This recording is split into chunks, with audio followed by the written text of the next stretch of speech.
All right, so we've covered all the topics in Circle that are like geometry with segments and secants and tangents and all that stuff.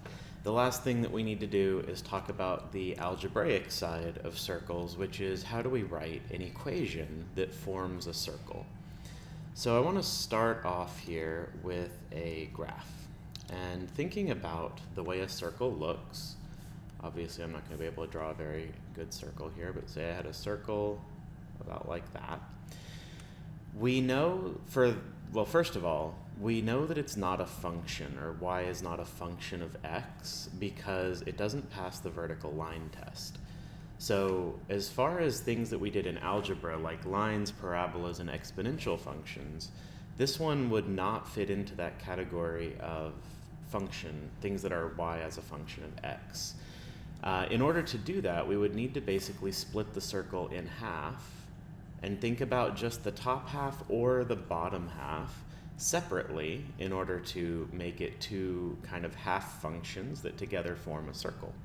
So if you were to graph this on the calculators when they're in testing mode and you're not only allowed to graph functions and not relations, you would have to do it that way. You'd have to graph two different functions that together basically form a circle. So thinking about what this looks like, we know that every point on a circle kind of follows the Pythagorean theorem. So if I want to find this point based on the origin, then I know the distance to that point in terms of x and y. If this is a, b, and c, then I know a squared plus b squared equals c squared is true for every single point along the outline of the circle. So that's kind of the basis of how we're going to write our equation. So this most simple circle here with a radius of 1, so c squared, no matter where we go, is equal to 1 because that's my radius. So we could think of it as a squared plus b squared equals c squared. But a is just the x-coordinate of this point, and b is the y-coordinate of this point. So instead, I could think of this as x squared plus y squared, and then c is just my radius. So here it's 1, but it could be any number, and that would be r squared. And really, that's all there is to the equation of a circle. Now, if we wanted to represent it in functions, we would need to solve for y, and we would do y equals y squared equals r squared minus x squared, or negative x squared plus r squared.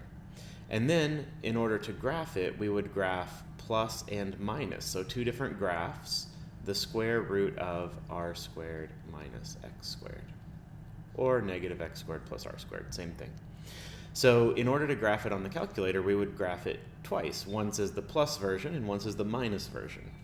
But this is kind of the basis of any circle, but notice that that leaves it centered at the origin.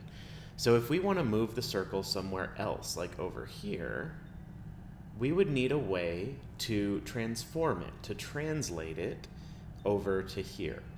And we know that we can translate things by changing x and y. We, in algebra, called those translations h and k.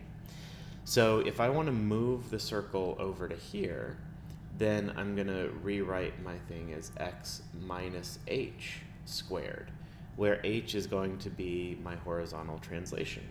So in this case, h is negative 3, so that would be x plus 3 squared. And then my y is going to do the same thing. I'm going to need to do y minus k. So when we did transformations of equations like this in algebra, we always did minus h and plus k. So if you remember parabolas, we did vertex form as x minus h, but then plus k. So the difference here is the x and h were together, so it kind of, the x had to offset what h was doing, so it was subtracting.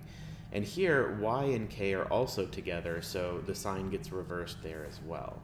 So we have x minus h squared, and then y minus k squared. So plus y minus k squared. And that's still equal to r squared. the shift, that translation, only affects the x inside its parentheses and the y inside its parentheses. It doesn't affect the radius at all. So radius is still just based on, at the point it's at, how long is that radius. So here I moved it to positive 2, so it would be y minus 2 squared, and my radius is about 1, so that would be equal to 1. So that's it. That's the basis of how we write an equation of a circle, is just x minus h squared and y minus k squared. So our standard form is x minus h squared plus y minus k squared is equal to r squared, where xh is the center and r is the radius. So then I think it would be obvious that to write the equation of a circle, there's 3 values that we need. We need h, k, and r, or some way to come up with those values. So our notes today is going to be, how do we write this equation given various starting information? So first we're going to start with the center and some way to find out the radius, either r or d. So my center is 5, 3. That makes the first part easy. X minus 5 squared plus y minus 3 squared. Just x minus h and y minus k. My radius is 2, so my r squared would be 4. So that's it. Next one, we're going to have, since x is negative, we're going to have x plus 1 squared. Remember, it's the opposite because we have minus h. And then we have y minus 7 squared. And since my radius is 14, I need to square that. And I always forget what that is. Is it 196? Yeah, 196. Center at negative, negative. So we're going to have both pluses. X plus 2 squared plus y plus 11 squared. Also notice this plus in the middle is always a plus. We're never changing that. The plus or minus is happening in parentheses. And then our diameter. So diameter is 18. That means our radius is 9. So r squared would be 81. My center at 0, 9. So here I don't have a minus h because I'm staying on the y-axis. I'm only moving up and down. I'm not moving left and right. So I'm just going to do x squared. I don't need to write x minus 0 squared. That would be not simplified. Then I have plus y minus 9 squared. And with a diameter of 32, that's a radius of 16. 16 squared, I think, is 256. Center, so this one we're staying on the x-axis. We're not moving up and down at all. So we'll have x plus 4 squared plus just y squared. Since we're not moving up and down, there's no k, so there's no vertical translation. And then square root of 47 for the radius, we just square that and get 47. And then finally, this one's basically the same as the last one, so try that one on your own. Make sure you can do that the same way we were just doing. So the next case is given a graph. So from the graph, remember we need 2 things. We need to find hk, and we need to find r. So hk is pretty easy. We just follow the x and y translation from the vertex. We have 3 and then negative 2. So I know that I have x minus 3 squared plus y plus 2 squared. Again, remember that I'm doing the opposite, right? My center is at 3, negative 2, so I have x minus 3 and y plus 2.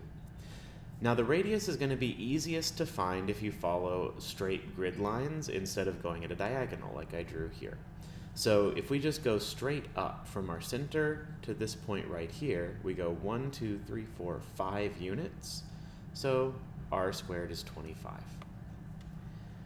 Given the center and a point on the circle, so this one's a little more complex than the last 2, we know h and k. But what we don't know is r. So we do know an x and a y though, so we can use that to solve for r. So our equation is going to be x minus 9 squared plus y minus 10 squared equals r squared. Then we know an x and y that are a valid point on the circle, so we can substitute those and do 7 minus 9 squared plus 4 minus 10 squared equals r squared. And hopefully this feels very familiar from algebra, where we solved for either the y-intercept in a linear equation or the vertical stretch, the a value in a quadratic, same kind of thing as that. So this is negative 2 squared is positive 4. Make sure that you get a positive when you square that negative 2. Plus negative 6 squared is going to be plus 36 equals r squared. So taking the square root after adding those, we get square root of 40 equals r. And we really get plus or minus square root of 40, but remember that since this is our radius, there's no way for it to be negative, so it's going to be the positive root. And if we simplify, we get 2 root 10. Now, the thing is, I shouldn't have even done that last step, because what we need in our equation is not r, we need r squared. So why bother solving for r when the thing that goes into the equation is r squared? So then if I go back to my original equation, I can replace this r squared with what we solved for, which is 40. And that would be my answer for my equation. Second one's going to work the same way, so if you want to try that one on your own, go for it. Otherwise, you can pause and do that. Otherwise, I'll go ahead and work through it. So my center is here, so I know I have x minus 1 squared plus y plus 5 squared equals r squared. And I'm going to leave that as a blank because we're going to come back and fill that in. So using this x and y, I'm going to do negative 7 minus 1 all squared plus negative 13 plus 5 quantity squared equals r squared. So negative 7 minus 1 is negative 8. When I square that, I get 64. Negative 13 plus 5 is negative 8. When I square that, I get 64. So 64 plus 64 is r squared, so r squared is 128. Again, there's no reason to take the square root of 128 or simplify that, because we would just then immediately have to square it again. There's 2 more practice with center and point on a circle. I'll leave those for you to do, and I'll move on to circumference or area. So here we're starting with our center. So again, we know h and k. The thing we're missing is r, but we're going to find it from our circumference or area formula. So here we know the circumference is 2 pi r, and here we know the area is pi r squared. So here r is going to be circumference divided by 2 pi, so r is 3. Then I would do x plus 1 squared plus y minus 4 squared. We knew that from the center. And since my radius is 3, r squared will be 9. On this one, notice that we already have r squared in the equation, so we don't need to solve for r if we're given the area. We need to solve for r squared. And to do that, we just divide by pi on both sides, and we get r squared equals this area divided by pi. So x plus 8 squared plus y plus 11 squared is equal to r squared, which is 16. And sure, I could have found that the radius was 4, but there's no point. We already know that we need r squared, so don't take a square root and then immediately re-square it. That's pointless. Okay, so there's another circumference and another area for you to try. And then we're going to talk about going from the equation of a circle. Say we needed to graph it or identify the center and the radius or center and diameter. We need to be able to do that. So remember that what we see here is opposite, x minus h, so my center is at positive 5, positive 1, and my radius is the square root of 64, which is 8. Then if we want the diameter, so this is the center, negative 7, positive 2, again opposite of what we see here. My diameter, I need to take the square root of 324 to get the radius. So my radius is square root of 324, that's 4 times 81, and that's 9 times 9. So it looks like this was 18 squared, so my radius is 18. So I have, the way I did that is a pair of 2's and a pair of 9's, so that's a perfect square of 18. So then my diameter is just double that, or 36. There's another radius and another diameter problem. I'm going to do this one because I see decimals. So my center, I know, is at 0, negative 10. The 0 is because there's no h value, so that must be 0. And then my diameter, I need to take the square root of this, and the way I'd recommend doing that is multiplying it by whatever to turn it into a fraction. So we're not doing a calculator for this, we're going to make it as a radical. So what I'm going to do is take 42.25, which is over 1, and I'm going to change it so that my denominator is 4, because these are quarters. This is a quarter, so if I multiply by 4, I'll get a nice whole number. So 4 times 42 is 168, and then 4 times a quarter is 1, so that's 169 over 4. And then this is r squared, so I'm going to take the square root of it, so r equals 13 halves. And then, since the diameter is 2 times the radius, we just get 13. So whenever you have a decimal, what we want to do is figure out what to multiply by to make it a whole number. You can just multiply this by 100, but then we're going to end up with a gigantic number. What we want to do instead is identify the smallest thing to multiply it by. So if we had something like 0.2, 0.4, 0.6, 0.8, something like that, then we would want to multiply by 5, because those are fifths, right? If we have 0.1, 0.2, or 0.1, 0.3, 0.5, 0.7, 0.9, we need to multiply by a whole 10 to shift that over. Actually, 0.5 doesn't belong there. 0.25 or 0.75, those are quarters, so we want to multiply by 4. 0.5 is a half, so we want to multiply by 2. So these are kind of how we want to multiply to turn things into whole numbers. We don't want to overkill it and multiply by 100 here when 4 would do the trick. 100 is going to give you some gigantic number here, and I'm probably not going to recognize that it's a perfect square at that point. All right, the last one seems pretty straightforward, so I'll let you do that on your own.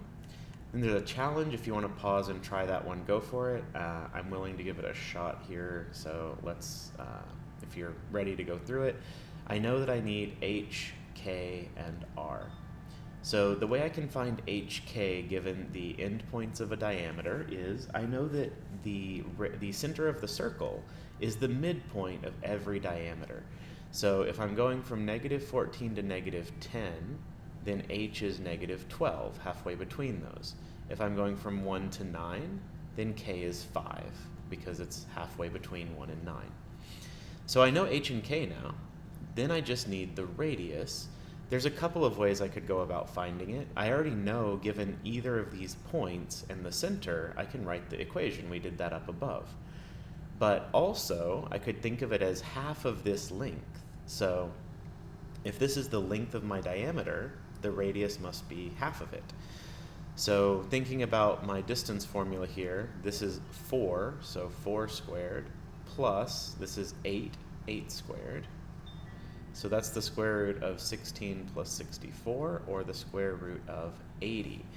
Now, that's my diameter. So let me simplify that, and that would be 4 times the square root of 5 is my diameter. To find the radius, I just cut that in half, so my radius is 2 square root of 5. And then, since what I really need in the equation is r squared is 2 square root of 5 squared, and I get 4 times 5 is 20. So my equation would be x plus 12 squared plus y minus 5 squared is equal to 20. And that pretty well covers all the different cases for how we're going to write these equations. There's some practice here of the various types that we talked about, but if you're confused about any of them, you can go back up and look at how I did those. These should be pretty straightforward. The last part of the notes here is about if you have a non-standard form equation, how we can get it into standard form. So this one is Yeah, you can read through the method if you want. I'm just going to go through and kind of do a problem. So completing the square, if you remember from algebra, is basically saying I have x squared plus 4x plus something, and I want that to form a perfect square trinomial. Then I have y squared minus 16y plus something, and I want that to be a perfect square trinomial, and then this 15 needs to be on the other side. So in order to make a perfect square here, I'm going to need it to be x plus 2 squared, meaning this missing term is a 4. And if I add 4 here, I've got to add 4 to the other side as well. Then I can do the same thing for y. In order to make this work, I need this to be y minus 8 squared. And that's just, remember, I know that the middle is is double this number, right? This is negative 8y times 2 is where that negative 16y comes from. So my missing term here was a 64, meaning I need to add 64 over here as well. And then negative 15 plus 68 is 53, right? 49, yeah.